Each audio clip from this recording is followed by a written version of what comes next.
Quand tu dis aimer un président, c'est de lui dire, président, voici ce qui se passe dans ton pays.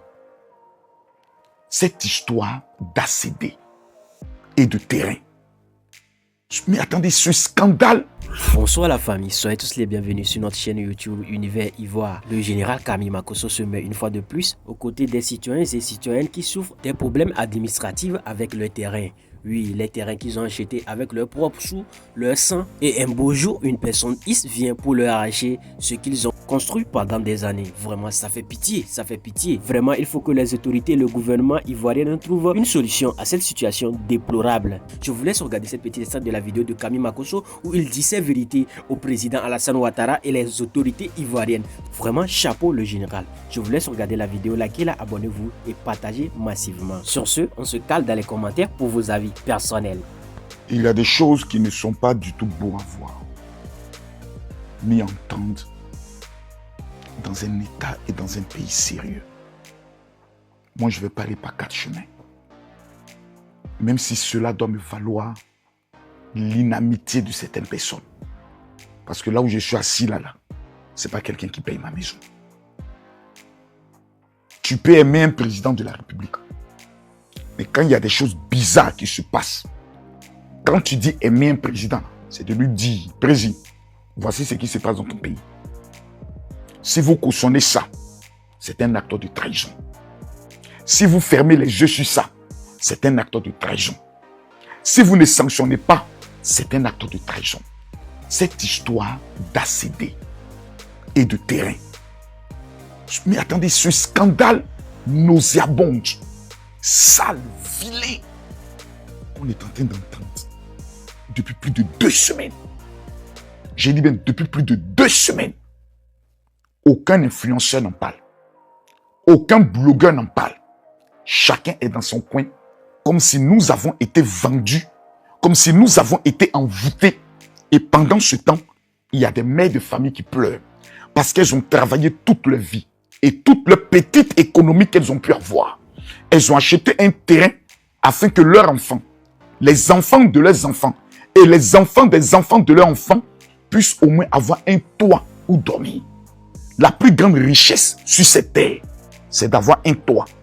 Parce que lorsque tu meurs, au moins tes enfants seront regroupés sur ce toit et n'auront pas à aller dormir chez des cousins, chez des cousines, chez des oncles où ils seront maltraités.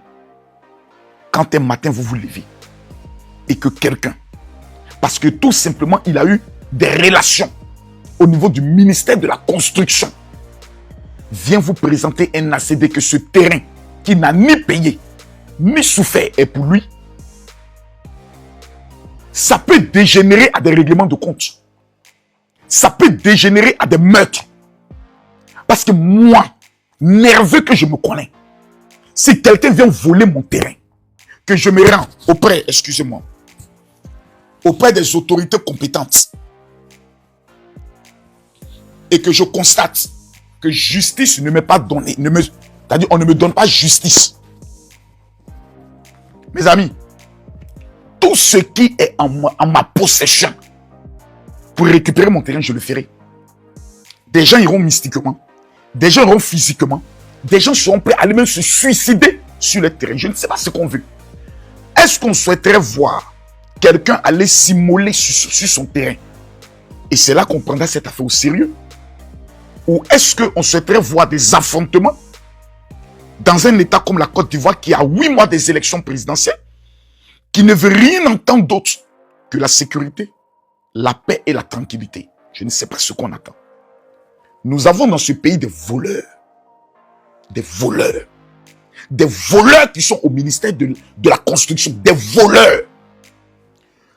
L'éléphant déchaîné est le député Assalé Timoko, qui aujourd'hui est le meilleur député de Côte d'Ivoire. La majorité de tous les autres députés, même des partis politiques, même des candidats à l'élection présidentielle sont des voleurs. Ce qui me fait mal, c'est que nous avons des personnes qui souhaiteraient diriger ce pays. Il y a un tel scandale. Ils ne cherchent même pas à mettre en place une petite commission de réflexion et de proposition aux Ivoiriens quant au problème foncier. Nous n'avons aucune proposition. Tout ce qui les intéresse, nous voulons être président de la République. Lorsqu'il y a un problème d'électricité, on ne le voit pas, de téléphonie, on ne le voit pas, de terrain, on ne le voit pas, et c'est ce qui fait mal. Excellence, Monsieur le Président de la République, le ministre de la Construction doit démissionner. Dans un état sérieux, lorsque de tels scandales se produisent, la première des choses à faire, c'est de démettre le ministre de la Construction pour incompétence. On ne peut pas avoir un tel scandale et dire on va faire une enquête interne pour savoir ce qui se passe. C'est la preuve manifeste que tous les leviers de protection des Ivoiriens dans ce ministère n'ont pas été respectés. Le ministre doit partir, premièrement. Ensuite, deuxièmement, le procureur de la République doit prendre ses responsabilités sans même qu'on puisse prendre le soin de lui demander. Parce qu'il y a soit le procureur de la République prend ses responsabilités, soit le procureur des affaires financières prend ses responsabilités. Parce que nous sommes dans un scandale d'État. Nous sommes dans un scandale d'État. Ça ne peut pas se... C'est pas des choses qu'on s'assoit et puis on dit, bon, écoutez, bon, c'est pas grave, tous ceux qui ont les attestations villageoises, venez vous identifier. Ça se fait pas. Ce sont des vies. Des gens qui ont travaillé toute leur vie. Certains ont été aux impôts. Ils sont à la retraite. Qu'est-ce qu'ils vont dire à leurs femmes, à leurs familles, à leurs enfants? Que non, le terrain que nous avons payé là, ah, il paraît qu'il y a un problème là-dessus. Ça ne doit même pas exister. Vous avez des zones où on se dit, le terrain appartient à temps. Et un arabe est venu, il dit le terrain lui appartient. Ils sont allés à la justice et on demande à l'Ivoirien de quitter son terrain. Non. Non, Monsieur le Président, vous savez, dans ce pays-là, nous, on n'a pas élu un ministre. Nous, on s'en fout de ministre. On n'a pas élu un ministre. Nous, on n'a pas élu ministre. Nous, on n'a pas élu un ministre. La seule personne que nous avons élue, que nous reconnaissons, s'appelle le président Alassane Ouattara. Papa Ado, nous sommes à 8 mois des élections présidentielles.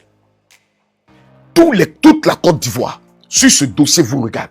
Si quelqu'un ne vous a pas dit, moi je viens vous dire, Président, il y a des voleurs au ministère de la Construction. Des voleurs. Il y a des voleurs. Il y a des traites. Il y a des personnes qui ne vous aiment pas. Qui sont assis dans votre gouvernement et qui mettent en place des œuvres afin qu'on puisse dire le président Alassane Ouattara ne veut pas que des Ivoiriens puissent avoir des terrains dans leur pays. Président, ces gens-là, quelles sont les sanctions que vous prenez contre ces personnes pour nous démontrer à nous qui sont vos citoyens, qui sont vos enfants, qui sont votre peuple, que vous nous aimez. Parce qu'aujourd'hui, on arrive à un niveau où on va avoir la garantie que le président de la République de Côte d'Ivoire nous aime plus que ses ministres. C'est la garantie là qu'on veut voir actuellement. En temps normal, ça ne coûte rien à l'État de mettre en place une commission interministérielle du ministère de la Sécurité, du ministère de la Défense, parce que le ministre le plus crédible dans ce pays-là, c'est le ministre de la Défense. C'est le seul qu'on n'entend jamais un scandale dans son ministère. C'est le seul qui, matin, midi, soir, qui est au travail pour la sécurité des Ivoiriens. C'est le seul qui ne dort pas, qui est en train de veiller à ce qu'aux frontières de la Côte d'Ivoire, des voyous ne viennent pas nous tuer.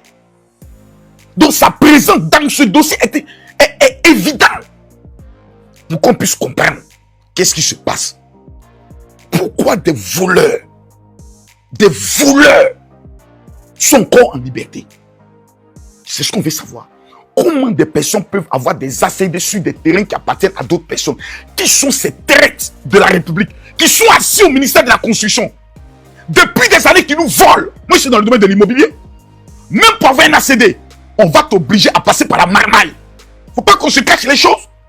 Et qu'on le dit non, si tu dis ça, on va t'arrêter parce que on va dire non, c'est une dénonciation calomnieuse, etc. Prenez-nous, amenez-nous en prison. Mais il y a des voleurs. Des voleurs. Il faut dire les choses telles qu'elles sont. Et le président de la République doit prendre ses responsabilités. Le ministre et le premier ministre ne doivent pas se taire. Monsieur le Premier ministre Beugué Mambé, vous ne devez pas vous taire parce que la plupart des terrains vendus à Abidjan, c'est vos parents ébriés. Donc vous connaissez bien tout le système de la marmaille qui est mis en place. Vous devez prendre vos responsabilités. Vous devez taper sur la table. Le ministre de la Constitution doit démissionner pour qu'il y ait une enquête. pour qu'il y ait des audits sur tous ses collaborateurs. Le Range Rover vient d'où? Le Mercedes vient d'où? Et que des gens soient mis devant la télévision, jetés en prison. C'est ça là qui va montrer aux Ivoiriens qu'on est un gouvernement sérieux. On est un président déterminé pour notre sécurité et pour notre bien. Quand il y a un scandale, on ne se tait pas. Quand il y a un scandale où un seul Ivoirien est victime de quelque chose, c'est l'État de Côte d'Ivoire qui est victime de quelque chose. Et l'État doit prendre ses responsabilités pour qu'il y ait justice. Monsieur le ministre de la Défense, nous venons humblement. Parce que souvent, Papa Ado est trop concentré sur les hauts dossiers internationaux. Vous êtes ici à nous. Monsieur le ministre de la Défense, Téné Brahima, nous vous fait confiance. Parce que être le frère du président engage à deux choses. Je dois tout dire à mon frère. Et je dois veiller à ce que le nom de mon frère ne soit pas impliqué dans un scandale. Nous vous fait confiance. Nous vous confions ce dossier-là. Papa Téné Brahima, nous vous confions ce dossier. Et nous voulons voir dans les 72 heures des résultats concrets qui amènent les Ivoiriens à dire oui, nous sommes dans un État qui est dirigé et qui est géré par un président sérieux qui a été sous-directeur de la plus puissante institution financière qu'on appelle le FMI. Il ne peut pas accepter que dans son pays où lui il a souffert, où il y a eu des morts pour que lui devienne président, des gens sacrifiaient leur vie parce qu'ils avaient confiance en lui. On ne peut pas accepter que dans un ministère où on paye le ministre à la fin du mois, on paye ses agents avec l'argent du contribuable, des voyous, des bandits, des voleurs soient assis et puissent nous narguer. On ne peut pas l'accepter. À bon entendeur, merci. Partagez cette vidéo, mesdames, mesdemoiselles et messieurs, parce que le combat ne fait que commencer. Je vous remercie. Merci également à vous, mon général, pour cette intervention splendide. De plus, je dirais cette intervention coriace, forte intervention quoi. En tout cas, moi j'ai kiffé. La famille, vous avez regardé la vidéo jusqu'ici. J'espère que vous avez des avis personnels à donner. N'hésitez surtout pas à nous le faire savoir dans les commentaires. C'est très important. Partagez massivement cette vidéo pour que ça touche les membres du gouvernement, les autorités, pour qu'ils se prononcent dessus une solution adéquate. Parce que non, moi je peux pas acheter mon terrain et puis une personne il va sortir, je dis que non, que j'ai fait le papier, c'est un papier, que non, c'est le terrain l'appartient. Et quand je vais au niveau de l'administration, on dit que non, le terrain n'est pas en son nom. Mais chaque fois la personne vient et puis va détruire jusqu'à les fondations que je suis en train de faire. Oui, j'ai vu la vidéo d'une maman qui est en train de pleurer, qui nous a fait: hey les gars, prenez-nous au sérieux dans ce pays là, hein. Prenez-nous au sérieux. Ah ciao.